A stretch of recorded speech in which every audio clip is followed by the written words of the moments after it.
Picture this: an economy worth $25 trillion in today's money, completely disintegrating within a single human lifetime. That's exactly what happened to Rome. But here's what they don't teach you in history class. While 70 million people watched their life savings evaporate, some Roman families became extraordinarily wealthy from the collapse itself. They discovered four specific assets that didn't just survive history's most catastrophic economic implosion, they multiplied wealth during it. One of these four assets would be considered absolutely reckless by every modern financial advisor you've ever met. Yet it generated more wealth during Rome's hyperinflationary death spiral than any traditional investment strategy ever could. But before we reveal what protected the wealthy Romans, you need to understand what actually killed their economy first. Rome's economic destruction began with their currency, the denarius, which had been the beating heart of Mediterranean commerce for centuries. Under Emperor Augustus, the denarius was 95% pure silver, trusted from Britain to Egypt as solid money. Every soldier's pay, every merchant's profit, every farmer's retirement savings existed in that single, trusted piece of silver. Then the bills started arriving, and Rome faced the same fiscal crisis that destroys governments throughout all of recorded history. Fighting wars simultaneously against Germanic tribes in the north and Persian armies in the east required impossible amounts of money. So Roman emperors did what every government does when they can't pay their obligations. They started cheating the money. By Emperor Caracalla's reign in the early 3rd century, denarius coins contained only 50% of their original silver content. The coins looked identical, bore the same imperial seals, and carried the same face value as before. But half the precious metal had been quietly replaced with worthless bronze, and the Roman people began to notice. By the mid-3rd century under Emperor Gallienus, the denarius contained less than 5% actual silver. Scratch the surface, and it would flake away like paint, revealing cheap metal underneath the imperial facade. The result was predictable and catastrophic. Prices exploded, merchants refused payment, soldiers demanded raises, and farmers abandoned their land. The sophisticated trade networks that had connected 70 million people across 3 continents began fracturing at every connection point. Between 235 and 284 AD, historians call this the crisis of the 3rd century. Rome endured 50 years of pure chaos.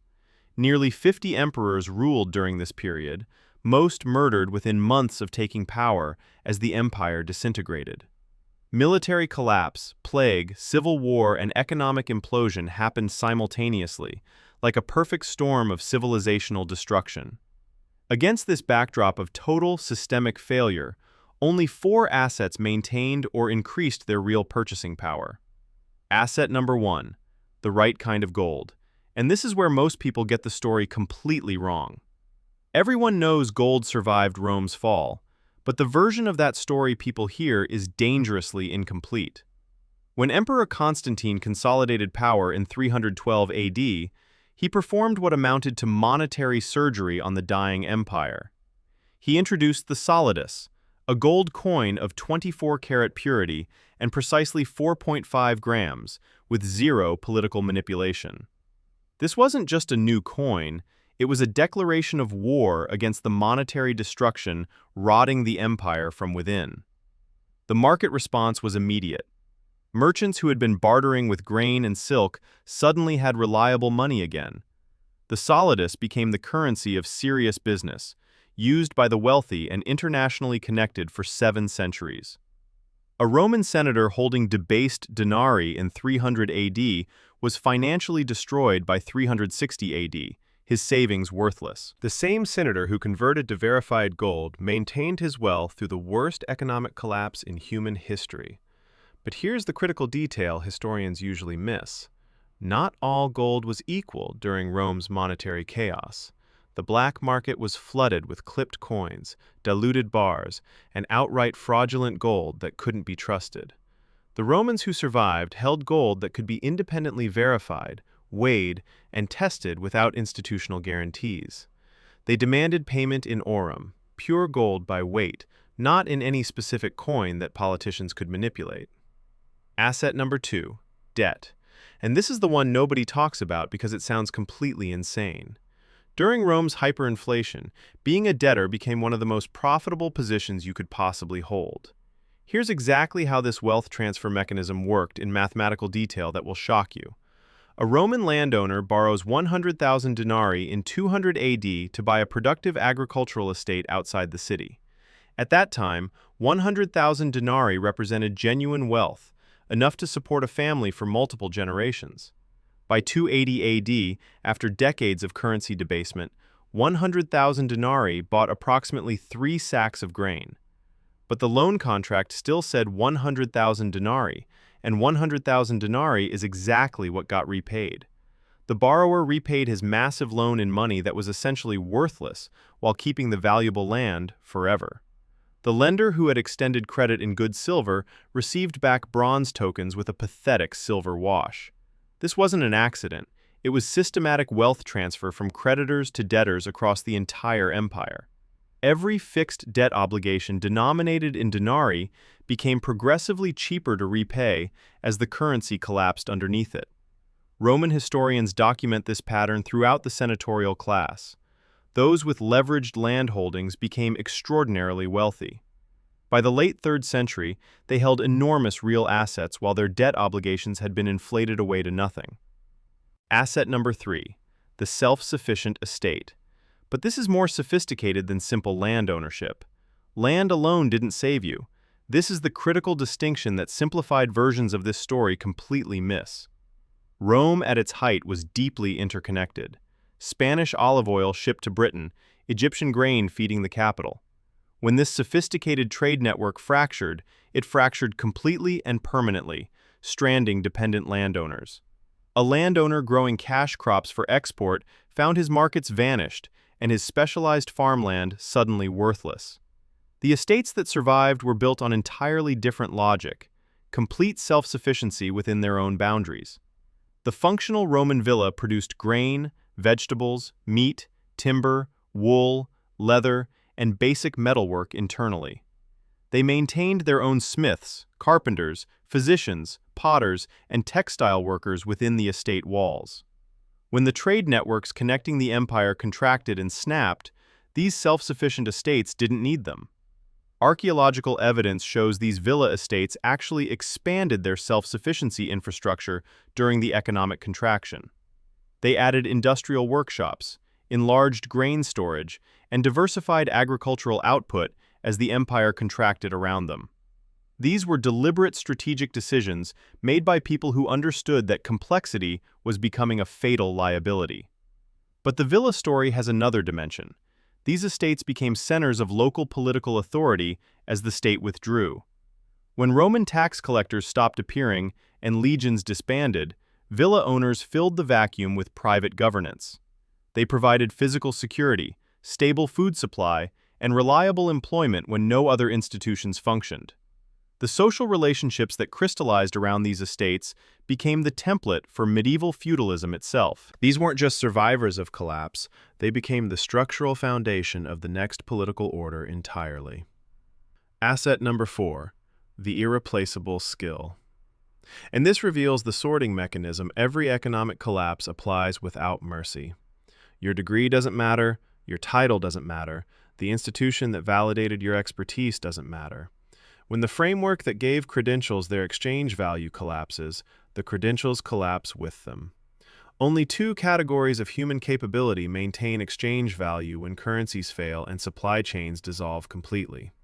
First, the skill that addresses immediate, unavoidable human needs without depending on complex supply chains. The physician treating infection without imported medicines. The blacksmith forging plows from scrap iron. The carpenter repairing roofs. These people could eat in Rome's darkest years because their output couldn't be inflated away or politically decreed worthless. Second, the skill that enables commerce across collapsing political boundaries and competing jurisdictions. The merchant who could operate in multiple languages, maintain trusted relationships across jurisdictions, move goods across shifting borders. Rome's disintegration fragmented trade but didn't eliminate it, creating opportunities for those with portable commercial skills. Historical records show certain trading networks maintained activity centuries after the Western Empire officially ended. The operators of these networks weren't Roman citizens anymore.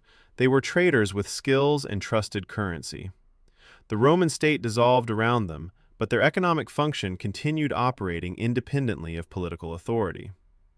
What happened to Roman professionals whose value was purely institutional and dependent on state function? The lawyers practicing Roman civil law when the courts ceased functioning, the administrators of a bankrupt treasury, the military logistics officers of legions that disbanded when soldiers couldn't be paid, struggled, or starved. The collapse exposed the fragility at the core of credential-based economic identity with devastating clarity. Your economic value in a failing system is only as durable as the system itself. The craftsmen, physicians, and merchants with portable skill sets didn't just survive Rome's fall, they thrived afterward. They trained the children of surviving aristocrats, serviced the self-sufficient villas, carried technical knowledge through the centuries. Rome didn't preserve its legal system or administrative complexity, but it preserved its carpenters and physicians. The people who could do irreducible things that kept humans alive, regardless of political authority. Here's what these 4 Roman assets reveal about the permanent mechanics of economic collapse throughout all history. Gold survived, but only gold you could verify, weigh, and use without institutional intermediaries or government guarantees. Paper claims on gold evaporated with the institutions that issued them, but physical metal endured forever. Debt in collapsing currency survived as a hidden wealth transfer mechanism from creditors to smart borrowers. Roman families who purchased land with borrowed denarii emerged owning clear title after hyperinflation destroyed their debt. Self-sufficient land survived, but only land deliberately severed from dependence on complex systems and trade networks. The villa that fed, clothed, and sheltered people internally didn't just survive, it became the nucleus of feudalism. Irreplaceable skills survived because they addressed fundamental human needs when everything else failed completely. Portable knowledge that no political collapse could confiscate, no inflation could erode, no invading army could make obsolete. All 4 assets shared one principle Rome taught with blood and bronze. What survives cannot be faked or diluted. What survives economic collapse is never what the system values most during prosperity and apparent stability. What survives is what cannot be made redundant when the system itself completely disappears from existence. Roman emperors believed they could print their way out of fiscal crisis by striking coins from cheaper metal. They believed fake silver was equivalent to real silver, that scale and complexity proved permanence. The complexity was the vulnerability. The scale made unraveling faster, not slower, when the collapse finally began. Here's the thought worth carrying. Every modern financial system is more complex than Rome at its height. Every modern currency is more decoupled from tangible value than the most aggressively debased Roman denarius. Every modern supply chain contains more single points of failure than Rome's entire trade network at maximum extension. Rome fell slowly, then all at once. And understanding what actually survived changes everything about wealth preservation. If these Roman lessons shifted your perspective on what holds real value during systemic collapse, shadow economics has more insights waiting. History's greatest economic collapses contain the blueprint for surviving the next one. Subscribe to see what they reveal.